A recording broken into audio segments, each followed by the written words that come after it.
I'm Linda Hirsch, and this is EdCast, a program created and produced by educators for everyone interested in education.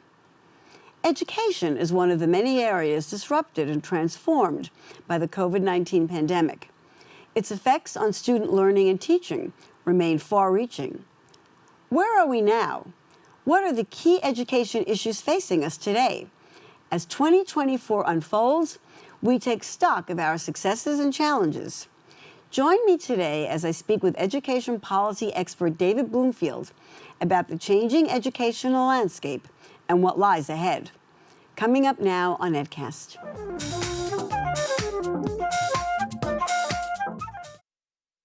Joining me today is David C. Bloomfield, Professor of Education Leadership, Law and Policy at Brooklyn College and the CUNY Graduate Center. His broad experience includes public, independent, and religious education, public and private law practice, school district administration, government agency, and not-for-profit management. David Bloomfield is the author of American Public Education Law and a frequent commentator in print, digital, and broadcast media. Thank you so much for coming back to EdCast. We always good to be back. Welcome you and love to have you here. 2024 is starting, and I think there are many things to talk about, looking back and looking forward about where we are in education. So let me just start with, I think, one of the key questions that we're very concerned about. Have we recovered from the pandemic in terms of education? I don't know who we is, but We'll have all of us, I think, have not recovered Okay. from the pandemic, and that's particularly true of students. Okay, let's. I think teachers are still struggling. Schools are struggling. Chronic absenteeism is far and away, I think, the biggest problem that the schools are facing. The kids aren't even in school to be taught. So, no, we are still coming out of the pandemic, and it's a long way to go. Have we seen anything in terms of how students are doing on testing? The test scores, the kids weren't tested during the pandemic, so we don't really know. There's a lot of data coming out about learning loss, and particularly I'm concerned about math rather than reading. Reading seems a little bit easier to catch up on rather than math. So we'll see what the data is, but we're going to take a while to see what the trends are because we had that lapse of data during a couple of years. I think between 2022 and 2023, there was still a learning loss that was pretty profound. I don't think we saw many gains yet, but you mentioned chronic absenteeism, and I want to go back to that. How bad is it when you say it's really a big problem? It's a big problem because the breadth and the depth. So a very high percentage of kids aren't coming back to school with any kind of regularity. The way we calculate chronic absenteeism is more than 10% of days lost. Well, first of all, we probably have a lot of kids who are like 8 or 9 and they're not even showing up. But then we have a lot of kids who are 15 days out of 30 aren't showing up, and many aren't showing up at all. I'm also concerned about just alienation for, what are they thinking about or not thinking about when they're in school? And so I think that there's a lot of school alienation on top of the chronic absentee problem. Why do you think there is so? I think the percentage rate is now 36%, which is very high. I think it's a little bit of improvement, but from pandemic days. But what do you think? You said there's just a feeling of alienation in school, and I think people have been writing about that now, that students just don't feel comfortable in school and don't feel a part of it.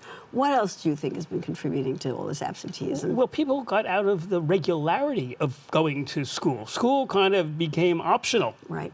And if you're not used to doing something every day, whether it's going to work or going to school, you get out of practice. And so I think that the failure to really push kids, we had to close the schools when we closed the schools. Okay. So I'm not a critic of those hard decisions that superintendents across the country and the chancellor made.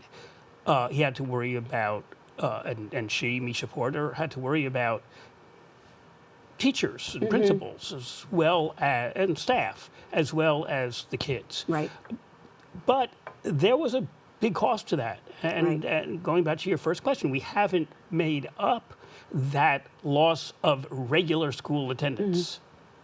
So I think, I think some of the other things, of course, people have been talking about. First of all, I think people used to worry about chronic absenteeism for the high school students, but now it seems to be as big an issue for the younger children in the elementary schools, and I think that's really, been a big change. And I think, as you said, I think there are probably multiple reasons. I know some kids feel bullied in schools, some kids have family responsibilities, and you mentioned two things here about shutting down schools.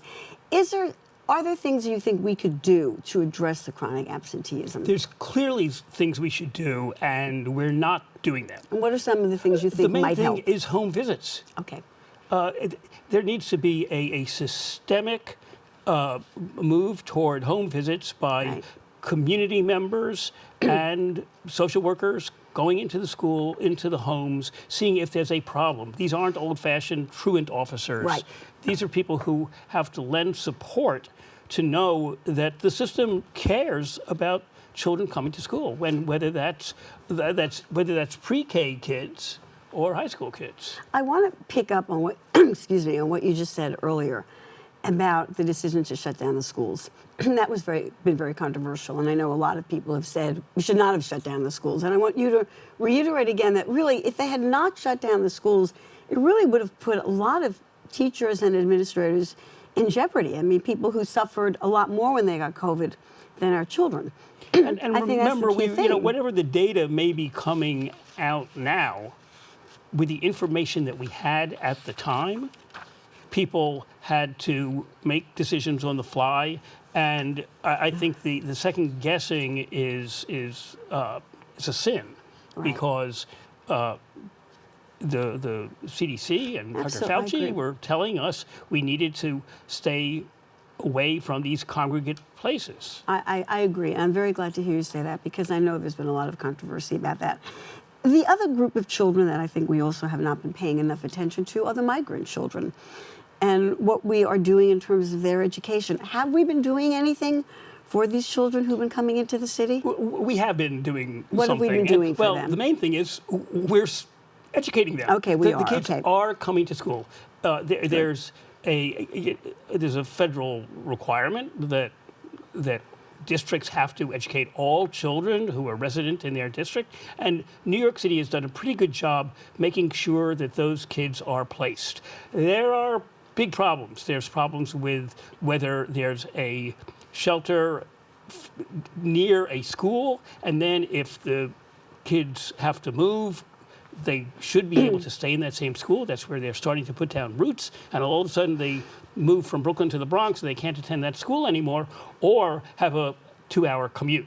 So there are horrible difficulties in terms of educating kids, but I think at least the commitment has been there, and that goes a long way. But we need to be, in the same way we were talking about chronic absenteeism, we need the kind of supports, and without the federal money that came in during the pandemic, it's those supports that are going to be lost. Do you think we've been dealing with the social and emotional needs of this group of students? They must have very many.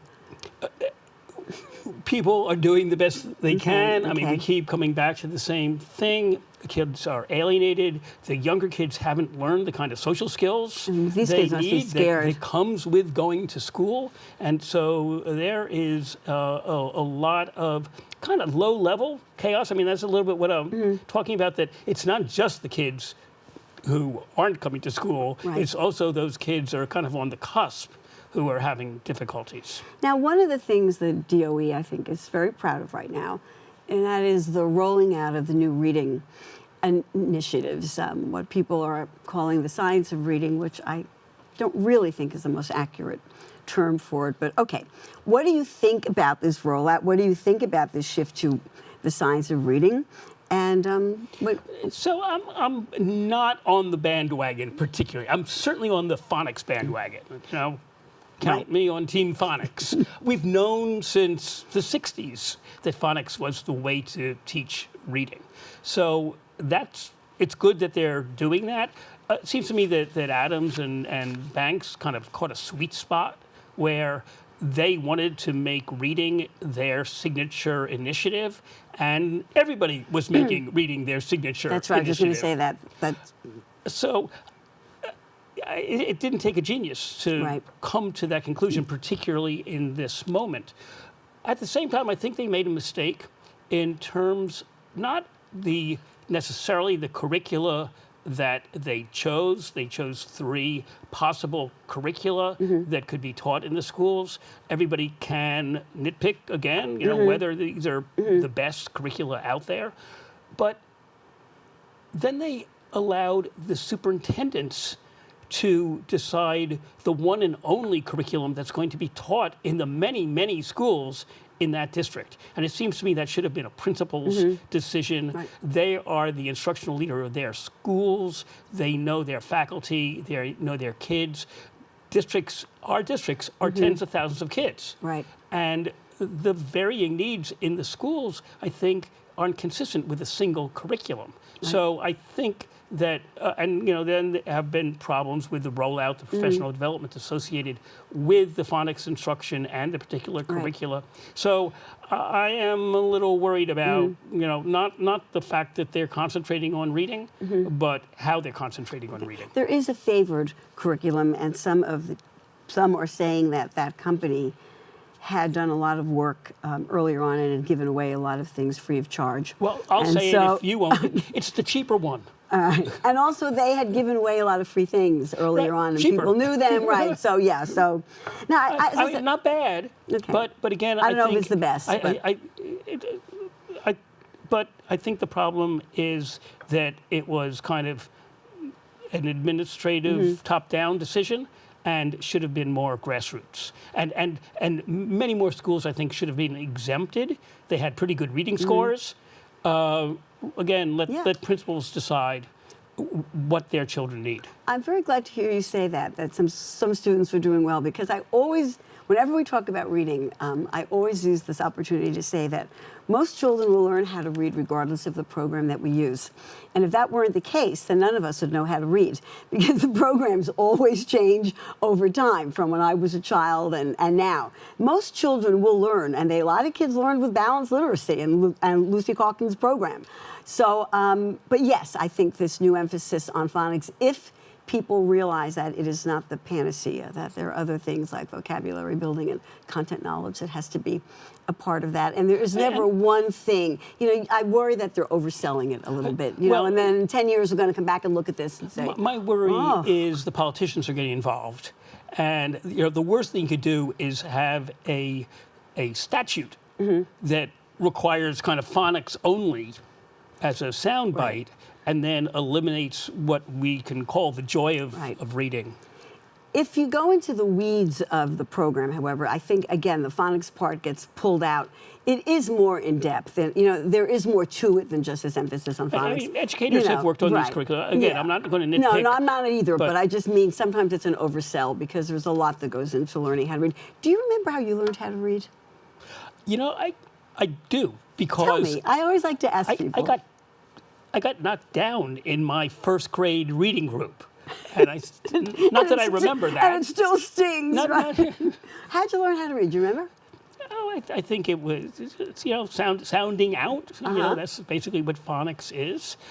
But, books in the house, bedtime reading. I still remember. The Snake That Went to School was the first book I read. Really? Do you remember that? The first, adult book I read was Willie Mays' autobiography. Oh, that's great. So I remember, but it was a struggle, and it was hurtful when I couldn't read well. I remember that I learned how to read with Dick and Jane, See Spot Run. That was me. I had Dick and Jane, and of course we did some phonics worksheets on the words that sounded the same, things that began with the same letter, but we also did a lot of reading in school. And I remember my elementary school teachers told us to keep a reading list. I'll never forget this. I read 100 books in 6th grade, because all you had to do was write down the name of the book that you read and the author. No book report, nothing. And, just read a lot. But it's funny that people And writing remember. is part of the reading curriculum too. Absolutely, and there's a big connection between writing and reading that we're looking at in higher education as well. That is very significant. So we're going to have to get to the key thing here that's hidden in the back here, and that's budget. As far as I'm concerned, I cannot follow what Mayor Adams is doing on the budget. Every day and every week, it's a different, okay, not this, I won't cut that. Okay, where are we in the budget? And I've just read the state is redoing the rules possibly for funding to the city. So where are we now, and where do you think we're going to be in education funding? Well, the budget is always a moving Take a good target. guess. It's Yeah. particularly a moving target because of the withdrawal of the federal funds, and I think sincere difficulty in calculating what the tax revenues are going to be. But I think what Adams did was a kind of political ploy to say the sky was falling, and then he was going to save us from the sky falling by restoring cuts incrementally and not as much as they're being cut. So the headline becomes restoration Right. rather than the size of the absolute cut. What Hochul at the state level What is she seems to be proposing? doing, Yeah. well, she's going to reduce something called foundation aid, which is Okay, the what is bulk that? of the money that the school districts get. Taking away what's called safe harbors, which is to say that if your enrollment changes, it used to be that you would still sort of not getting less money than you had before. Your increment might not be as high, but you would have at least as much. And she wants to kind of remove that safe harbor. Now, be careful in the analysis because there are a lot of wealthy districts that are appropriately going to lose their safe harbors because they were getting a lot of money already that was kind of above and beyond, if you will. I mean, it's hard to say when you're educating kids that any money is above and beyond, but they were getting a disproportionate amount. But at the same time, even districts like New York City are going to be hurt by the loss of that safe harbor. So we may be looking not only at a diminution of federal funds and city funds, but state funds. And so, again, that moving target of budget numbers has not settled down, and it won't settle down until really the state comes through, probably in April, for the final amount that we're going to be getting from the state. I would imagine the governor is trying to be popular and not do things to really discriminate against the city school system too much. But of course, the governor just got reelected, and so maybe she has a year or two before she too well, that's what plays pulling the budgetary rabbit out of the hat. Well, that's what I'm thinking of. Is she really going to really make things look well? really But it might not be for a year. For or a two. year or We'll so, see. right? And that, by the way, also goes to there was a line in the budget for $10 million on literacy instruction. There's a line in the budget for collective bargaining agreement with SUNY. Is CUNY going to get a cut of that? So stay tuned. Nothing is done until it's done. Nothing's over till it's over. All right, so let's go back to, not back to, but the mayor and mayoral control of the schools, okay? So he wants it, and it looks like he's going to get it. Should he get it? Well, he should-ish get it. All right, tell us what you think about him. My opinion, how well has he been doing, and what do you think? I'm not sure he's been doing that well. I wrote an article about what I call a toxic climate in our school. I think the principals, as I said before, need more discretion. They certainly need more money. They need more social emotional learning supports. So I think he's adequate but not great is kind of a general thing. I mean, he just rolled out a very good special education initiative for pre-K kids, and I think unlike the reading program, which I'm a little bit dubious about whether it will have lasting impact, I think this special education, reinventing special education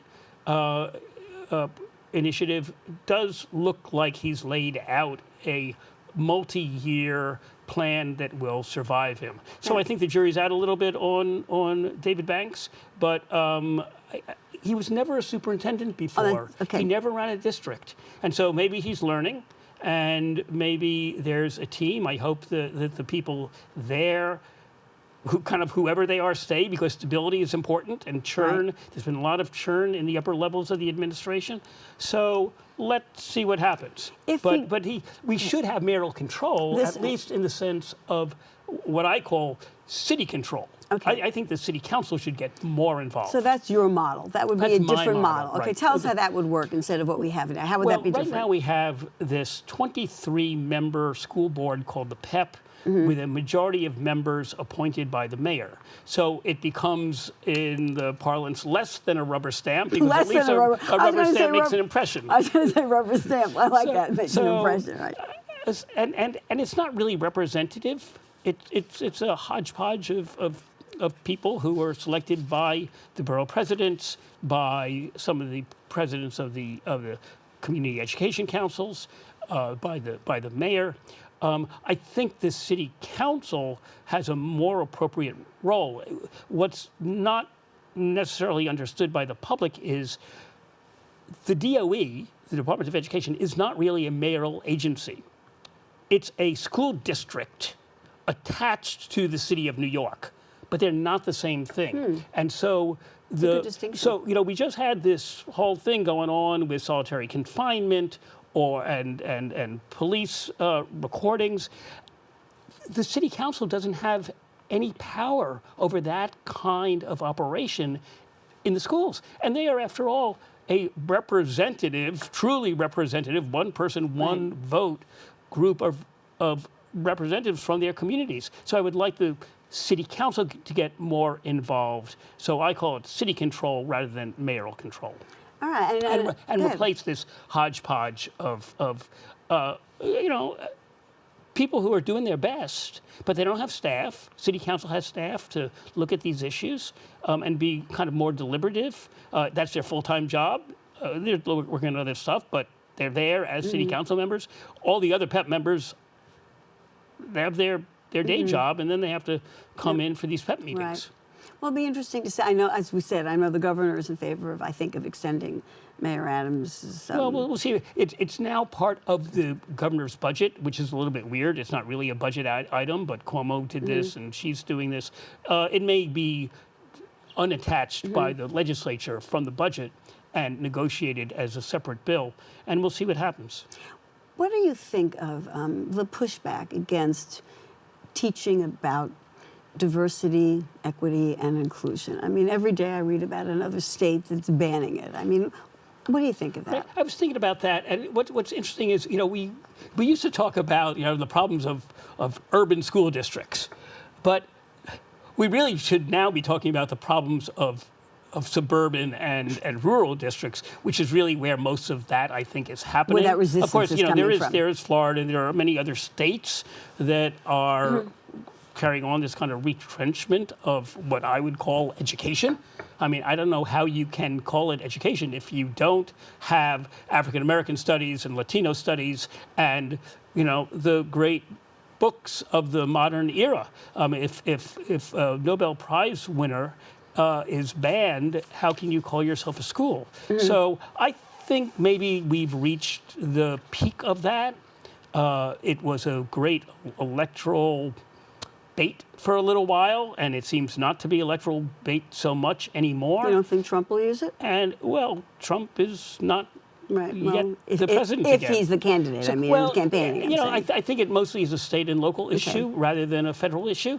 But I'm hoping that, first of all, that trend stops where it is, and more importantly, that it gets pulled back, because statutes that are passed in the heat of a political season can always be repealed. And, maybe with DeSantis out of the race, even Florida may Florida is imposing a penalty on people who propose the banning of too many books from libraries. I think after 5, you have a maximum of 5 that you're allowed to propose to ban, and then there's a penalty. I do want to repeat that we did report on some data that said that in a poll that was taken, most people in in the city, a representative poll, are in favor of teaching about slavery and its reverberations today, and they are not opposed.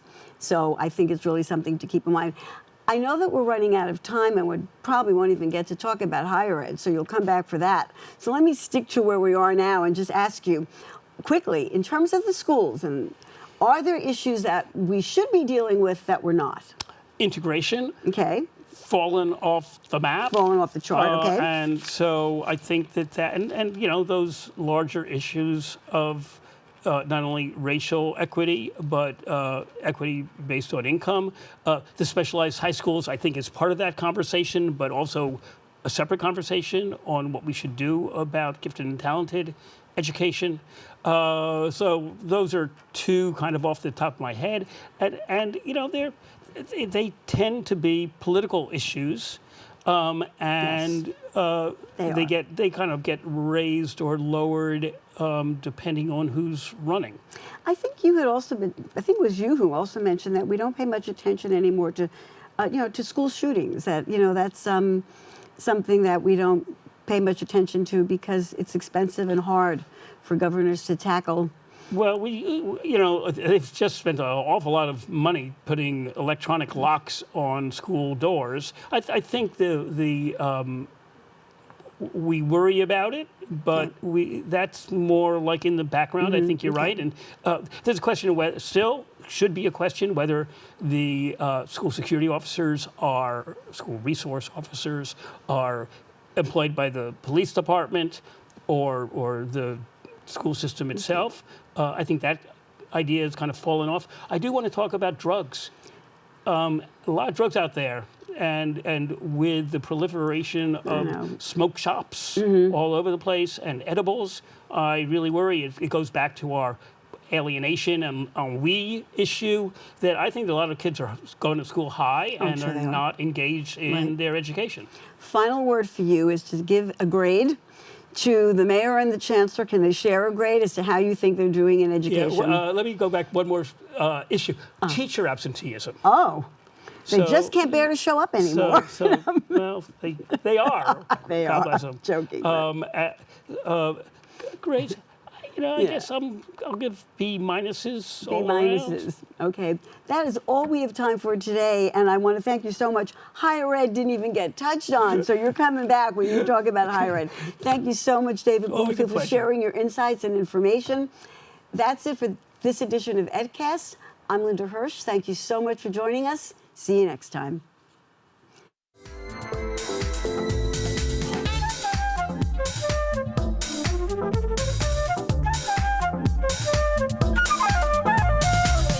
We'd like to hear from you. Please send your thoughts and comments to cunyedcast@gmail.com.